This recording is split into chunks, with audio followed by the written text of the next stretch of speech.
یہ کوئی ایمپاورمنٹ بل نہیں ہے. یونائٹڈ کا لفظ یوز کیا گیا ہے بلکہ اس میں زمروں کو اور ڈیوائیڈ کر دیا گیا ہے. اس میں آغا خاں، بہرا وقت، فلاں فلاں فلاں. تو یہ جو ہے کوئی یونائٹڈ، جو جس طریقے سے امید کا جو نام دیا گیا ہے یونائٹڈ اور ایمپاورمنٹ، یہ تو ایمپاورمنٹ بھی نہیں ہے کیونکہ سی او کا پاور کھینچ کے آپ نے ڈسٹرکٹ کلیکٹر کو دے رہے ہیں. ڈسٹرکٹ کلیکٹر سے ہمارا ہمیشہ کا یہی چل رہا ہے کہ یہ لینڈ وقف کی ہے، وہ کہتا ہے کہ یہ گورنمنٹ کی ہے. تو اس قسم سے میٹرز آر سب جوڈیسائز. بحیثیت ڈسٹرکٹ مجسٹریٹ اور ڈسٹرکٹ کلیکٹر اگر وہ خود جج بن جائے، وقف کی جائیداد کو ڈیسائیڈ کرنے کا اور کسٹوڈین بن جائے، تو یہ کہاں کا انصاف ہوا کہ وکٹیم کو اکیوز کے حوالے کر دے. تو ہمارے یہاں تو سب سے بڑا جو بیٹل ہے rectification of clerical error crept in the revenue record وچ has to be reconciled with that of وقف ریکارڈ. وقف تو برٹش کے زمانے سے 1923 سے اس کا وہ ہوا. 1954 میں فل فلیج ایکٹ آیا، پھر اس کے بعد ریپیلڈ ہوا بائی 1995، پھر امینڈمنٹ آئے time to time up to 2013. اب یہ جو 2025 جو لایا گیا ہے یہ مکمل تبدیل کر دیا گیا ہے، جس میں کافی نقصانات ہیں. ڈیموکریٹک فارمیشن آف بورڈ کے سٹرکچر کو پورا تو بالکل ہی نان ڈیموکریٹک ہے، نامینیشن کے بیسس پہ کر دیا گیا ہے. اس میں الیکٹڈ ممبر 6 ہوتے تھے، نامینیٹڈ ممبر 5 ہوتے تھے. تمام کو نامینیٹڈ زمرے میں لا دیا گیا ہے. تو largest biggest democracy of India میں ڈیموکریٹک جو کانسیپٹ ہے بورڈ کا، اس کو پامال کر دیا گیا. ماضی میں بھی جو ہے کوئی ایڈمنسٹریٹو گرانٹ خاطر خواہ نہیں ملی وقف بورڈ کو. ہندو انڈومنٹ بورڈ کے ویسا ایڈمنسٹریٹو پاور، آپ کے جو ہے جوڈیشل پاور اور آپ کا جو ہے اس کو جو ہے ایگزیکٹو مجسٹریٹ پاور، ایمپاورمنٹ کی کوئی کام نہیں ہوا. ہندو انڈومنٹ بورڈ کو جس طریقے سے دیکھا جا رہا ہے، دونوں جو ڈپارٹمنٹس کو سیم پیج پہ ہونا چاہیے، یا چاہے مسلم وقف بورڈ ہو یا ہندو انڈومنٹ بورڈ ہو، دونوں کو ایگزامن کرنا چاہیے. دونوں ہاؤسز کا کام ہے پارلیمنٹ میں، لوور ہاؤس اور اپر ہاؤس کا، کہ دونوں کو سیم پیج پہ رکھیں اور دونوں کو ایگزامن کریں، دونوں کے پراپرٹیز کو کیا جو ہے ٹرانسپیرنسی لائیں. ایکٹ 1995 تھا اور 2013 کے جو ترمیم تھی وہ ایک فل فلیج ایکٹ ہے. مزید اس میں جو تبدیلی لائی گئی ہے وہ کوئی قسم کی ترمیم نہیں ہے، مکمل تبدیلی ہے. اور مکمل تبدیلی سے وقف کی روح کو جو ہے اس کے معانی بدل گئے ہیں، کیونکہ وقف ایک صیانت، امانت اور کسی مخصوص زمروں کے تحت، آبجیکٹ آف وقف کے تحت، منشے وقف کے تحت دی گئی ہوئی اپنی ذاتی جائیدادوں کو اس زمانے میں جو نے وقف کیا گیا ہے واقف، اس کے لیے واقف کے منشے پر استعمال کرنا ہی وقف کا عین جو ہے اسپرٹ آف وقف اور ایکٹ ہے. وقف جو ہے ایک چیریٹی، ریلیجیس پریکٹس اور ویلفیئر کے لیے، جو کمیونٹی کے لیے، جو آپ کے اپنے طبقے کے لیے، اپنے احباب خاندان کے لیے اور عبادت گاہوں کے لیے، اوقافی جائیدادوں کے لیے، اس کے منشور کو روب عمل لانے کے لیے جو وقف کیا گیا ہے، اگر وہ وقف کی صیانت اور پروموشن اور کوئی ورکنگ پالیسی ہوتی تو اس کو واقع خیر مقدم کرتے. اس پالیسی سے دو چیزیں کانٹرڈکٹری ہیں. ایک تو وقف کے اکثر و بیشتر جائیدادوں پر because of bonafide clerical error revenue record میں رانگ انٹریز کیے گئے ہیں، اس کا ریکارڈ ریکنسائل نہیں ہوا ہے. ریونیو ریکارڈ میں گورنمنٹ لکھا ہوا ہے، سرکاری لکھا ہوا ہے، اس سرکاری کے لفظ کو کریکشن کر کے O R C in the name of institution revenue record کو آٹو لاک، نہ صرف آٹو لاک بلکہ ریسپیکٹو پورٹلز میں اس کو واضح طور پہ واضح کرنا ہے کہ یہ جائیداد گورنمنٹ کی نہیں ہے، یہ جائیداد فلاں پٹے دار کی نہیں ہے، یہ جائیداد فلاں انسٹیٹیوشن کی ہے. انسٹیٹیوشن کا نیم آنا چاہیے انجوائر کے کالم میں، جو بھی کسٹوڈین ہے، متولی ہے، وہ جو یوز کر رہے ہیں ان کا نام آنا چاہیے. مگر جو جائیداد ادارے کے لیے دی گئی ہے تو ادارے کے نام پر او آر سی ایشو ہونا چاہیے. O R C should be in the name of institution alone. Collector کو پاور دینا سب سے بڑی ناانصافی ہے. وہ ڈسٹرکٹ مجسٹریٹ ہیں، ڈسٹرکٹ کلیکٹر ہیں اپنی جگہ، مگر ہمارا جو وقف کا پراپرٹیز کا جو ایشو ہے اس میں زیادہ تر بیٹل ہمارا کلیکٹر سے چلتا ہے. آپ بتائیے، ایک اکیوزڈ کو ہی اگر آپ جج بنا دیں اور اس کو ہی کسٹوڈین بنا دیں till final outcome of the judgment, کیا یہ نیائے ہیں؟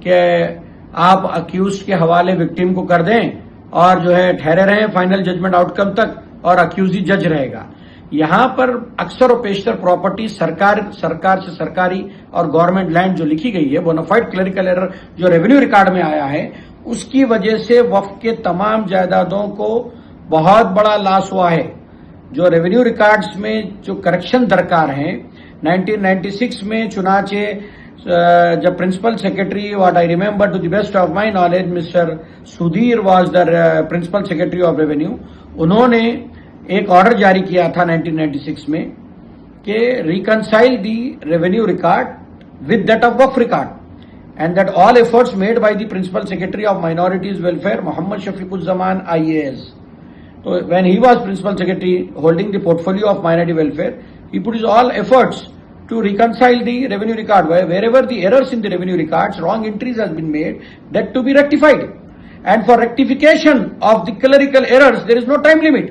It can be rectified at any later stage of time. Now